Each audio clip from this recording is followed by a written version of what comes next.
What's going on, you guys? Bryce McKinley, Coach Sharpen.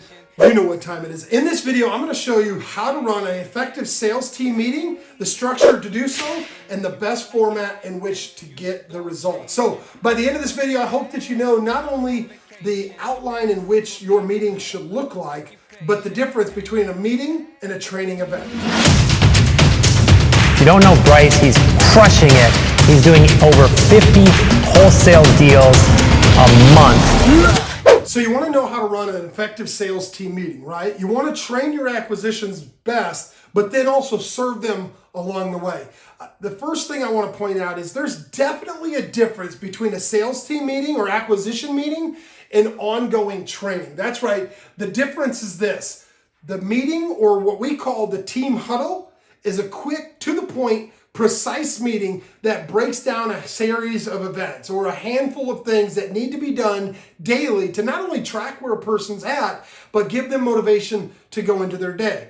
Ongoing training, it should be a little longer, but it should definitely not be associated with the team meeting or what we call the huddle. So here's what I want to talk to you about first, and that's the huddle or the team meeting, the sales team meeting.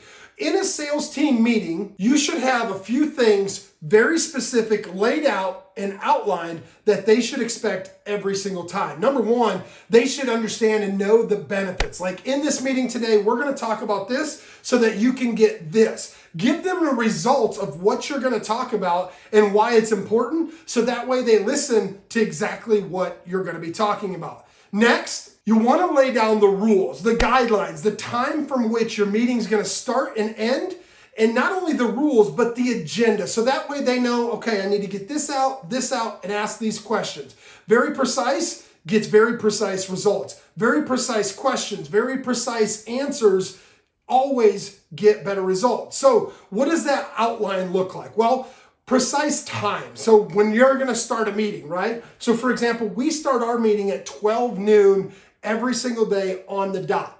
Not too early, not too late. So they still can get their day started and warmed up, but then they come in, check where their properties are, and go out encouraged and not necessarily working from that dead bedhead mode, right? Like that morning slumber that takes a few hours to ramp up. We start our meeting at noon. That way our team huddle, everybody's awake, they're vibrant, they've already probably gotten started, and now they get an opportunity for 15 to 20 minutes and talk about where they're at, what they need, and how the team could benefit from what they need from each other. So let's dig in a little deeper in how we break down those segments for the team. So in our agenda, in that meeting, that 12 o'clock to 12:30 meeting, we have three major things. We have number one, like, what's the Achilles heel? Like, what's got you stuck? Is there anything that you need help with or are working on that someone else could help you with? Number two, we always want to know what's next. Like, what do they have in the pipeline? What deals are they working that we should be looking forward to?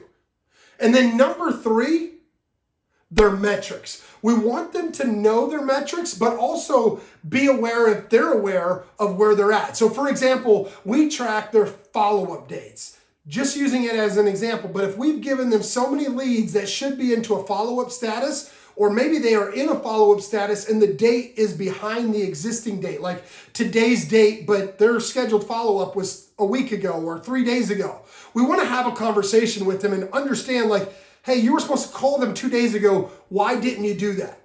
When we go through these metrics and how many calls, how many appointments, and how many contracts they got, they not only have a measure in which they know that you're holding them accountable, but they have a measure that they can go away from the meeting and know, okay, I need to step it up and do this, or I need to step it up and do more dials or close more deals. Going over the metrics every single day so everyone's on the same page not only creates that same page mentality, but it creates an even playing field. So that way the rest of the team knows if so-and-so is running behind, it'll make them work harder, and the rest of the team knows that they need to encourage or push them out. And then last, I want to talk about that stuck question. Remember I said, like, where are you stuck and what do you need help with? Well, we ask a couple of questions, very specific, so that way the acquisition person can think about what they're trying to get off their mind, or maybe spur the thought or curiosity of something that they were working on, very specifically with these three questions. Number one, What's keeping you awake at night or getting you up early in the morning? Like, what has got your mind racing about the deals that you've got working that maybe someone else can help you give a different or better perspective? Number 2, what's the rock in your shoe today? What is that one thing that if we could just pull it off your plate would make your day easier? And then number 3, what's preventing you from having an amazing next 24 hours? Those 3 questions thrown at your team kind of randomly will help you better unstuck where they are, but keep them moving with less friction throughout their time with you and your organization. Last but not least, when you're thinking of your team meeting and your huddle, you always want to make sure that you set some ground rules. Lay the rules down from the very beginning and maybe go over them once every month or once every couple of months.